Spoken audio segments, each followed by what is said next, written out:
say right now, I don't think any of them are here, but I'm so grateful to every administrative person, well, you are here, but every administrative person who saw my application and agreed that silence was not acceptable. I was a little worried. I thought I might torpedo my whole thing, but I couldn't not do it. So, Design Review Board, Planning Commission, City Planners, thank you. The Native people's experience had to be represented, but I was not thinking how. The mural it's totally public, and it's supposed to be positive. It's supposed to be uplifting. So back to that section, the panel called Immigration, the second from the left, represents the influx of white settlers during and after the gold rush. And these people were tough, resilient, they had loving families, they populated our county, but not without consequences. In the next panel, you see the image of a Pomo mother and her young child sheltered under pine branches during the cold winter with a tiny fire, not making any smoke so she wouldn't be detected. And I call that one Endurance, honoring her strength and the survival of her people. And the next panel shows a Native woman and a baby lying together. And if you're standing out, after this is done, this part isn't painted yet, but if you're standing out there with your 5-year-old, you could say, look, there's a mom, she's sleeping. She's dreaming about her husband and son who appear walking in the valley mist above her, like in a dream. The ground under her is the color of red ochre, which could be iron oxide found in earth here, or it could be a stripe in her blanket, but it's also her blood. Sorry, this always gets me because she and her baby are dead and going to join the rest. And the word for that panel is truth. So I came to the realization, obviously, and it's not just me that thinks this, that you can't have truth without honor, and without acknowledgement, you can't have truth. The survivors' descendants are among us. We are them. We have mixed. We aren't as separate as before. We, all of us in this room, are not responsible for those crimes, but I feel, at least I am responsible for my silence. So I felt I couldn't make it to the last panel where you're going to see all the kids laughing and having fun without these panels acknowledging the truth. And I wrote a poem about that. I was doing all this research and just blown away. I mean, I sort of vaguely knew, but not really. And I was studying from the best and recent book about the whole thing, super comprehensive book. It's right over there. You guys can see it. It's by Benjamin Madley, who grew up in Humboldt County and now teaches at UCLA.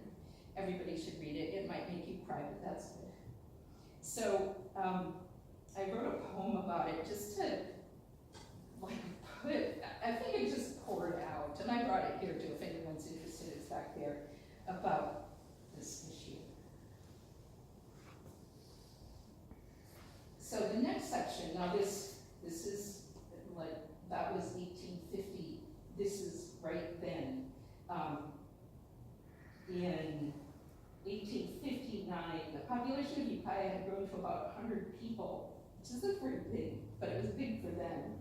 And it was big enough to serve as the county seat when the California state legislature divided Sonoma County to form Mendocino County in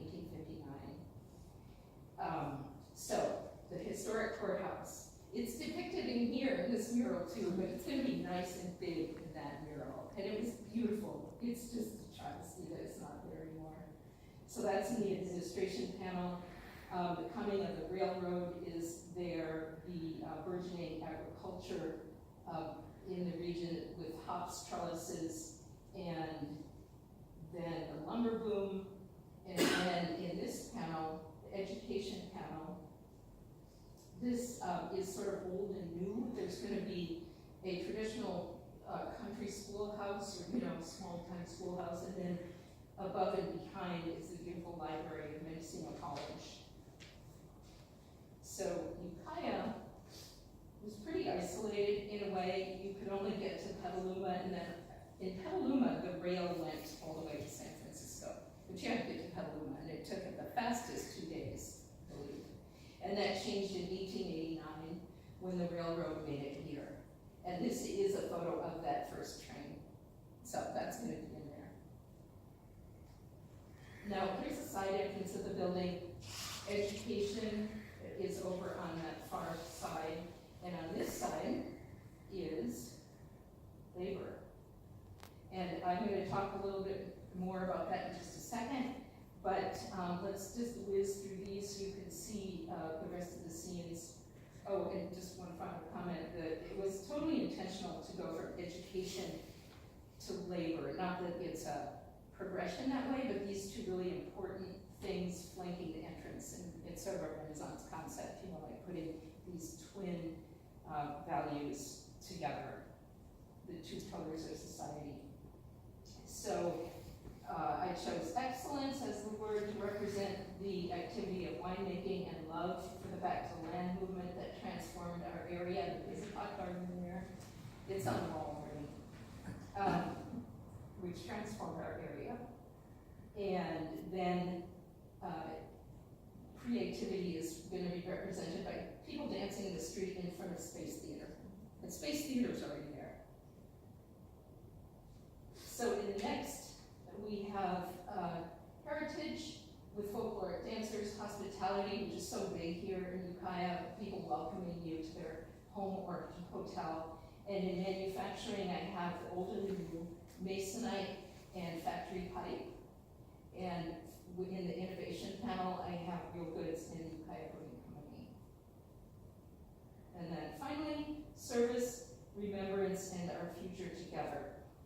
And it just is by happenstance that last panel doesn't have a middle craft, so the last panel is big. And that's the future panel, and it's just gonna have a bunch of kids helping each other, laughing, running into the future. And some of these are gonna be portraits, including all of Laura's grandkids. Like Kirk, Yeah, it's yes, yes. And the grandkids are so thrilled. There's a sketch of them up there now. Yeah, They they're walk alive. by it and they point out who's who. And you stuck in the firefighters too. I did that, yes. So this was a lot of work, right? Oh. I waited, I submitted, I mailed it, and waited. And on Valentine's Day, I got a call from Alyssa, and I had got it. That's me celebrating with my sister Katie and champagne. So it was time to get the scaffolding and get started. There's Adrian helping me put the scaffolding together, and he power washed. I did the primer, which took 5 gallons, thin single coat. And there were a few physical realities to deal with, like the sidewalk slants outward, which anyone in transportation knows that. I mean, I sort of know that, but I had to shim the scaffolding in places. I started at the top. Why? Does anyone know? Yeah, sure. You don't grip on yourself. Exactly. And the top is the background. Yeah. You want to paint over. Yeah, right, exactly. It's the bar, and then you overlap, exactly. And this shows you, the one before didn't totally show you the size. This shows you the size. Phil, one of my fabulous helpers, my other helper is here, Mike is right back there. And this is Phil standing against the wall, and his hands are at 8 feet. Also, you can really see why putting the words at the top is a good idea. They won't be blocked by cars. You can see them from far, and the decorative design that I developed let me harmonize with the Art Deco feature that was already there, that metal thing. And, whoops, okay, yeah. So the nature panel, this shows, I got to use my handwriting skills. Learned in grade school. And the detail where I wanted to put a heart in there, just like hers. And here is a scene from Lynn's house, making the pattern for that stuff. And you could ask, why does she need a wine opener? It's morning, she's drinking coffee. It was to punch those holes so you could mark your spiral in that one pattern. And I had, as I mentioned, I had my wonderful team, Mike and Phil, who would meet me every morning and get that scaffolding out, put it in place, and get all the gallons and all the paint supplies and bring them out and bring them up, haul, like I'd get on top and they'd hand them up and I'd haul them up. And then we'd do the breakdown and do it all in reverse every afternoon. And I want to show you something. I'm going to come back to this, but just to show you what happens. This is the firefighting scene. So the time of breakdown is absolutely dictated by the sun. It's summer, you know, I thought I'd work till 8, but no. Exactly at the moment the sun, it's a north wall, right, which is super good for a mural, but the sun is going, in the summer, is going like this, and it's over there, and the wall's in shadow, and it's coming like this, and at one particular minute, it's gonna come around. And this is what happens. You absolutely can't see anything. So the minute that happens, you have to stop. And on the solstice, it happened at 4:15. And so it's not very late, you know, before that, and after that it was later. But still, it wasn't, the workday had to end at that time, which also meant starting early, like getting to work around 7 or 7:30, which was cool, you know, not my usual thing, but really good for me. So back to the nature, and in that left end, I had now moved the scaffolding down and was ready to complete the distant middle ground, and I'm running sideways along the whole mural. Oh, I think I'll go back to that in a second, because there is a reason for that. Because this scaffolding, it's not one of those fancy ones where you can push a button and you can this is hard. It's a ton of work to make it go up and down. So you stay at the same level, and then also I'm painting with gallons and doing the mixing on the paint lids. So you can only fit so many, you know, you can't have 20 gallons up there. And so this way I can use all the same colors. So go sideways. Get that all done. Go down a little. There's sparkles. Beautiful. The two wolves here, this is the nature panel, no people, only native species. And the back wolf is inspired by sparkles, beautiful wolf cinnamon. So now I'm going at this level.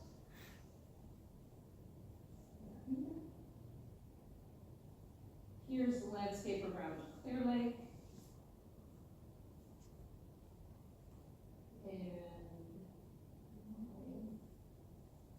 Here's Majesty, which is basically just going to be all redwood trunks. And the way I like to do redwoods is not try to do the tops, because it's impossible, they're too big. I like to paint them how we experience them, which is massive trunks next to us. So this is the representation of redwoods. And notice the light apertures in between the big trunks. That technique was using the ever handy blue masking tape. You put the masking tape down, and then you paint some, you know, bark, and then pull it away, and then you have the gaps that are your guides as you paint the light. And here in education, this was the first building in the whole mural, going sideways. The library, and just energy efficient library at Mendocino College. And I'll just show you one more element of architecture, which I thought came out really well, which is the masonite plant. And I now know from the photos it's taken from as if I were up in the hills to the east of Ukiah looking down over the valley, because the big, giant pile of redwood sawdust is there in front. And that's the whole reason it was here, is to make stuff out of all that redwood sawdust. So now I'm down another level, back over to the left, and you can see my very stylized valley oak tree. And the first people, this is a native Pomo woman gathering acorns, the immigration family. Yeah, when you see their wall, it is really better than these slides. Maybe my computer's tired. And we get to, the truth panel, that father and son in the mist, and labor. So I was working on this panel, and it honors labor of all kinds, and I chose pear picking for its strong history here in the valley. And one of the city's employees named Jose Ruiz saw that I was doing this, and he described to me how the work is highly skilled, the pears are too delicate for machine picking, and his story was inspiring. He lost his father, I think, when he was 5, and then his grandfather took him and said, I'm going to teach you the most useful thing I know, and it's how to pick pears so you can make a living. And he taught him, and then Jose worked at that as a young man. And he described everything about it, how you start at the bottom, how the grandmas and the little kids are down on the ground eating that ground fall. You move up, unlike painting, you move up so you don't like go up there and then knock things onto the ground. You go up from the bottom, you use the pear ring, which I have Dave's pear ring here. You go like this and size the pear, and if it doesn't go through, it's big enough. And how the ladders are.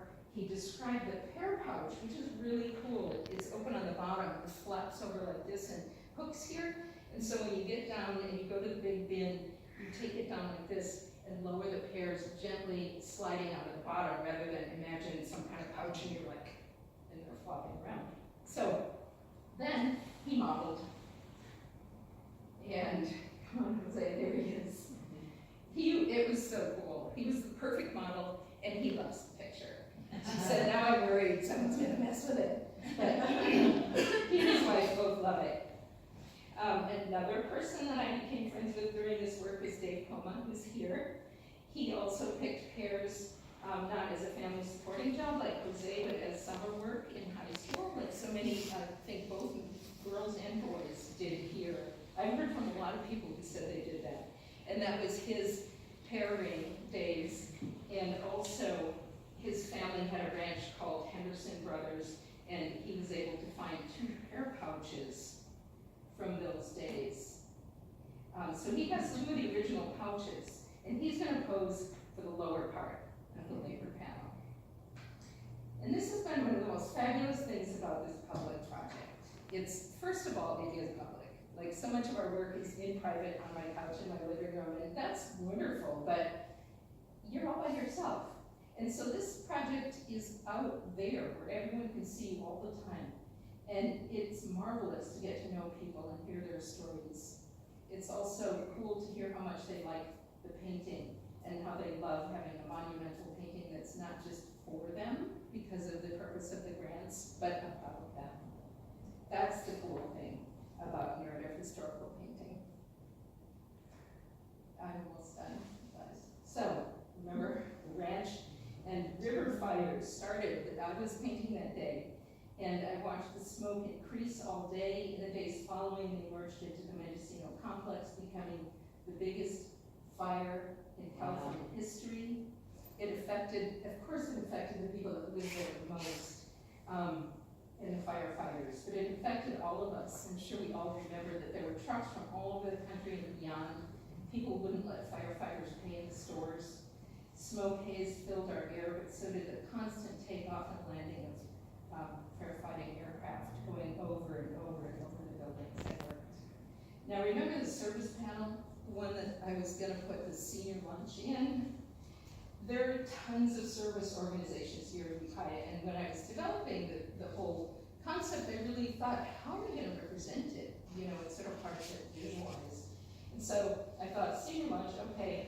But then one evening after work, I was sitting on Laura's couch. She let me have it for a little while to watch the news, and it like the idea just pushed into my head. Finally, it needed to be firefighters. Service has to be the firefighters, and she instantly agreed. So I kept the distant landscape and air clear while starting a smoke-choked scene below. And it includes a CAL fire truck and one of those massive air tankers that drop retardant on the fires. This was the first panel. Oh, that didn't come out well. I'm so sorry. The slide is really acting up, but this is the first panel where I used orange, and you can see the outline of the close firefighters, which will be done in the summer. So here's the air tanker, and I have a photo from the fire itself. This was the air tanker that came. It's, the company's called 10 Tanker, and this one was maybe a couple of others too, but this one was here, and I had a photo of it dropping a retardant here.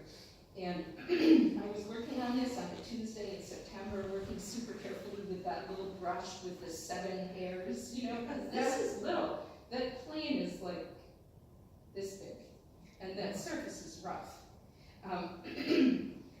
It was a murky, smoky day, and I was thinking about our firefighters, and also I was thinking about the heroic firefighters in New York on 9/11, because the day I was painting was 9/11. And I'm painting the detail from this photo, and I see that the jet's call sign is 9/11. Oh, wow. I hadn't noticed it before, and it just gave me chills. Yeah. And that wasn't, of course, the end of the fires. November 8th was my very last day on the job for the season, and here I am in the gloom of the Paradise Fire. It started that day, and it wasn't even close to us, but the wind was coming out of the east instead of the other way with the other fires, and we saw darkness that everybody I talked to said, I've never seen it like this. And here's above the Saturday afternoon club, it was just purple black. It was around noon, right? Yes, it was. yeah, we were all like, what the heck? And I didn't understand, you know, I mean, people were saying what's going on, but Chico's far away. And now I know why. That's what was happening. Oh, wow. Right? Isn't that shocking? And so that was the last day that I was working. I put the anti-graffiti coating on the top part. And this is how I left it for the season. The surface is 60% covered. As soon as it's warm enough, I'll come back to the foreground scenes. I won't skip around like I was doing before. I'm going to go chronologically, starting on the left. And I just want to mention 2 takeaways for budding at any age artists. and then one is study art history, at least a little. You don't have to get a degree. Just familiarize yourself with the basics. It's almost guaranteed to be more varied and cooler than you could ever think. And don't just go back 90 years.